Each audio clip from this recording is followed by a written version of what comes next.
Hello everyone and welcome to History 101 online. It's Professor Hasselman, and in this little tutorial I'm going to show you how to kind of navigate around a Canvas and introduce a couple things that we're going to be discussing in this course. So first of all, when you log into Canvas, what it's set to is to appear on the home screen. What the home screen is going to do is going to show you a bunch of different things that are due for the week, things that are coming up for the week, and things that you need to pay attention to. So right now there's no recent messages. I'm logging in as a test student here, and I kind of see what you want to see. So on the left side of the screen here, we have all the different options that you can pick from. Now this screen can be eliminated if you want more space on your screen by clicking on this little three-barred hamburger, we call it. Okay, so if you click on that, that will disappear. So anytime that's gone, if you click on this thing, it'll come back. Now, if you click on the syllabus section here, it'll show you the things that are due coming up, as well as the course syllabus, which I'll put the link up there in a minute, but it's also found in the course modules.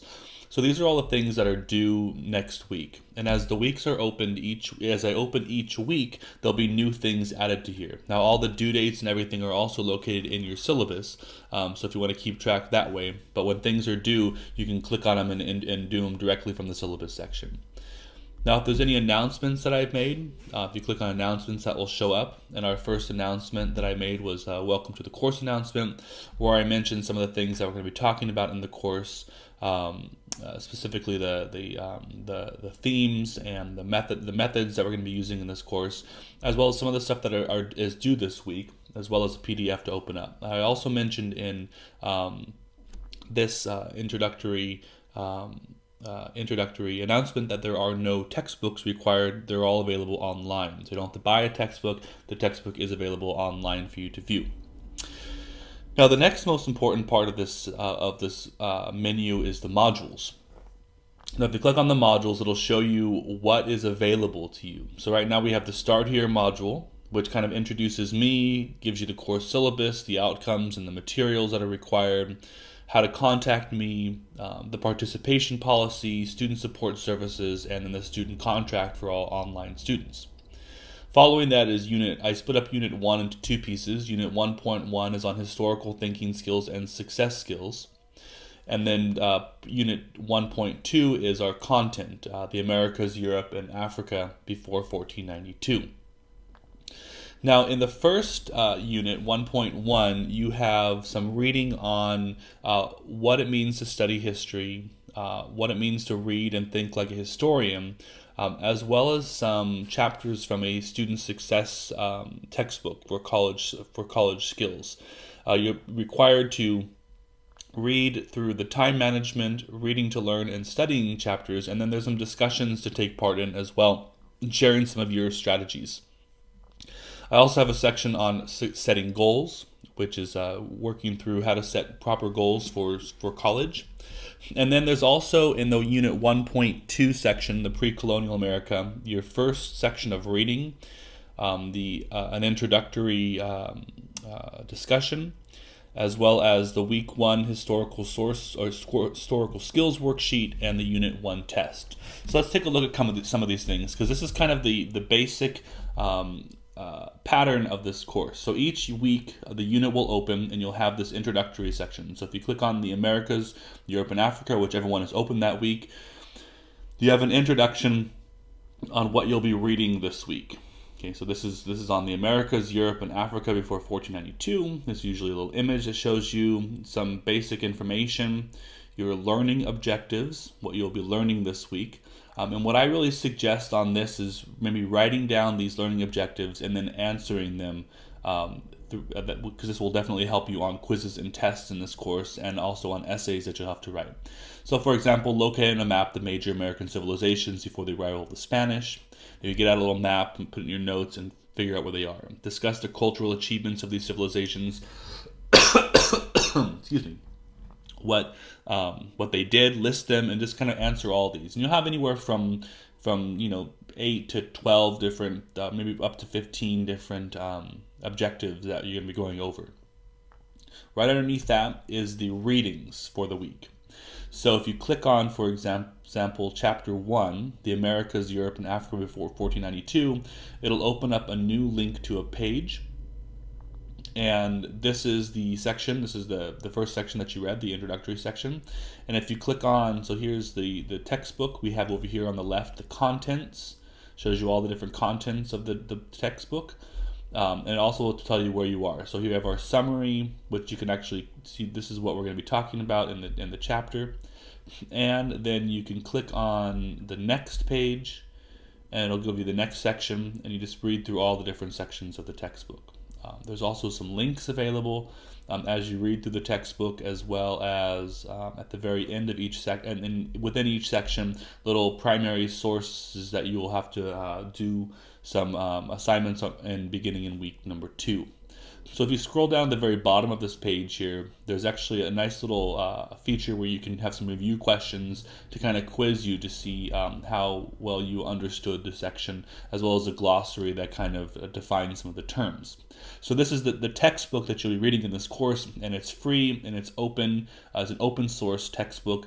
You can also visit, I'll put the link up online. You can also visit the openstacks.org website and actually download a full PDF version of this if you would like. You can order a print copy, it's about $55, but I recommend just downloading the PDF to your computer. And if you'd like to print the pages, you can. And I think for about $5, you can download the textbook on iBooks. Those $6.99. You can download it on iBooks if you have an iPad or an iPhone or on your computer, and you can read the textbook directly from your screen. So it's a great cost-saving feature that I like to use in my classrooms, and it's completely open source. You can copy paste it as much as you want, so feel free to do that. Underneath that, I usually have some other readings for you to complete as well. So this is the textbook reading, and then I have some secondary sources for you to read as well. And you click on that, and it'll open up the page, and you can, of course, zoom in, zoom out. And this is some reading, for example, on the cultures that existed in the Americas prior to the arrival of the Europeans. And this is from a book called 1491 by Charles Mann. He wrote two of them, 1491, and then that's what the Americas were and the world was like before Europeans started exploring, and then 1493, what happened afterwards. So they're two really good books if you're interested in this time period. Right underneath every single reading section, you have your historical skills worksheet, and this relates to the reading that I gave during this first week of school. So if you click on that, it'll download the worksheet that you'll open up, and you'll need to print this each week. And then there's a set of questions to answer based on the 4 historical skills that you learn in week 1.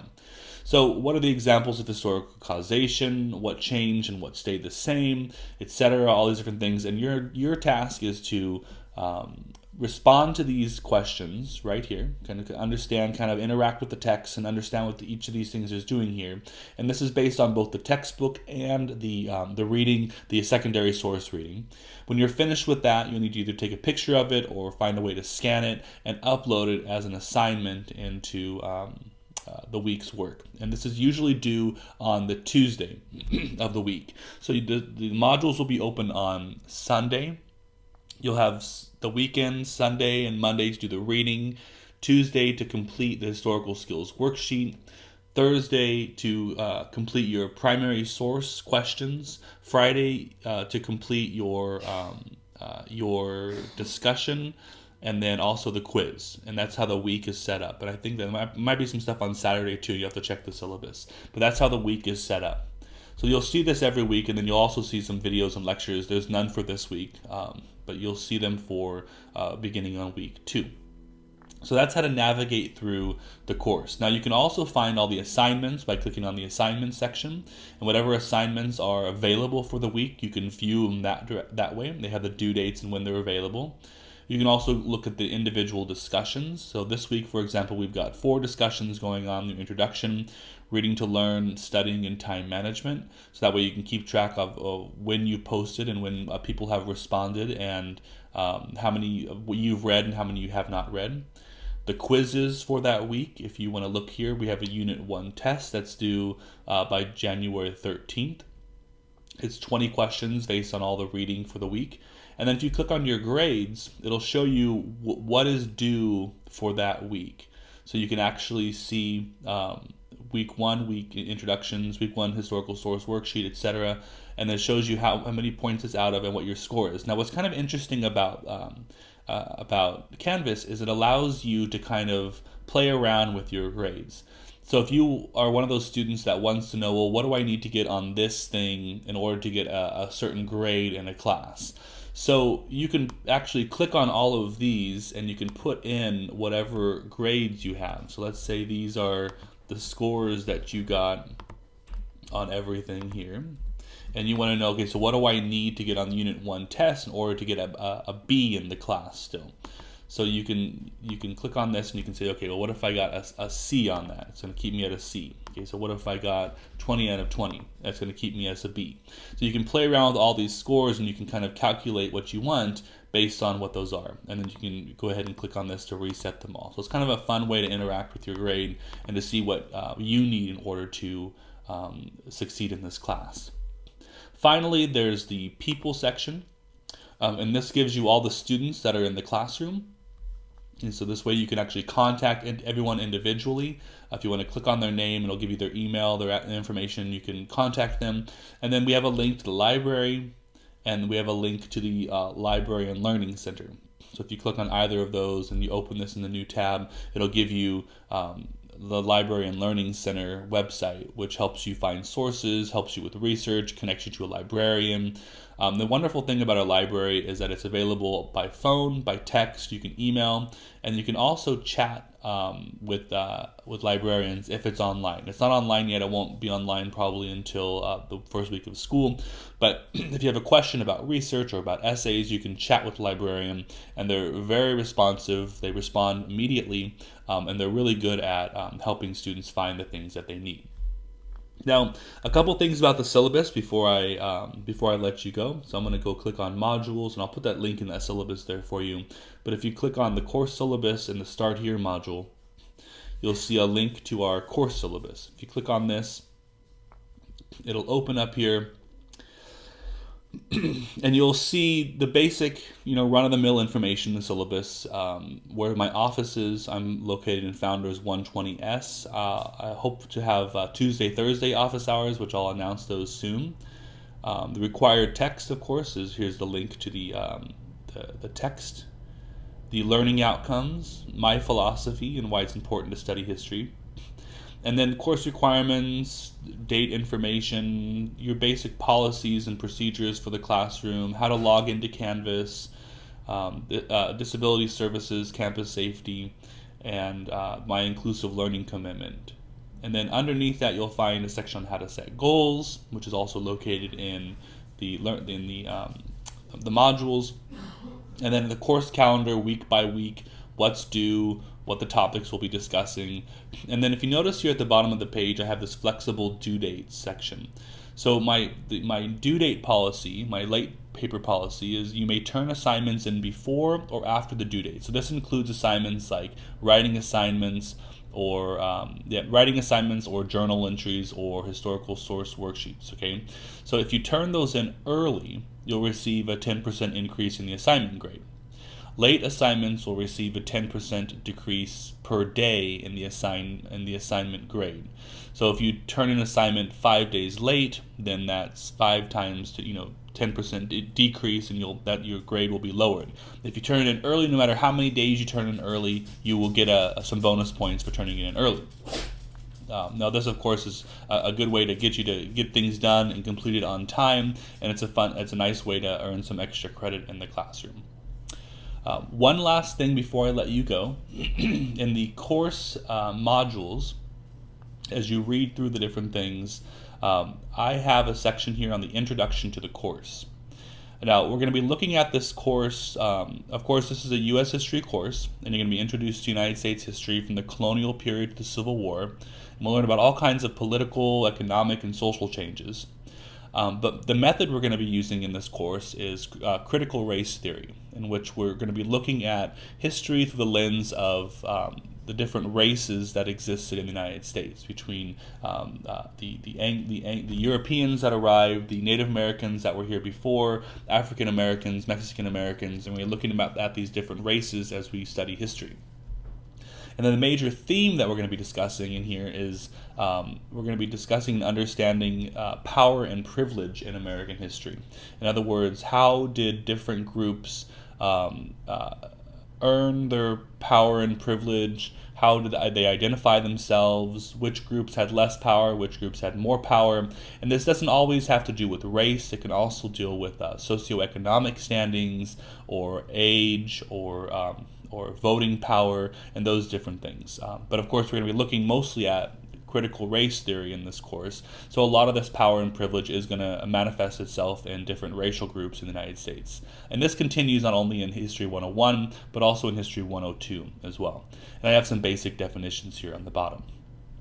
So hopefully this will help you kind of navigate the course. I also want to show you the calendar. This also allows you to see what things are due, what things are coming up for this course, and so it shows you all the things that are due. And the wonderful thing about this is you can copy and paste this calendar feed into your iCalendars or your Android or your Google Calendar, and it shows up on your phone so you can get reminders when things are due. So I would definitely take advantage of that.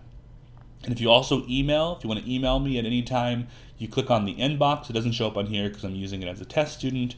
And you can send emails directly through here, and this connects directly to your Canvas and your student email.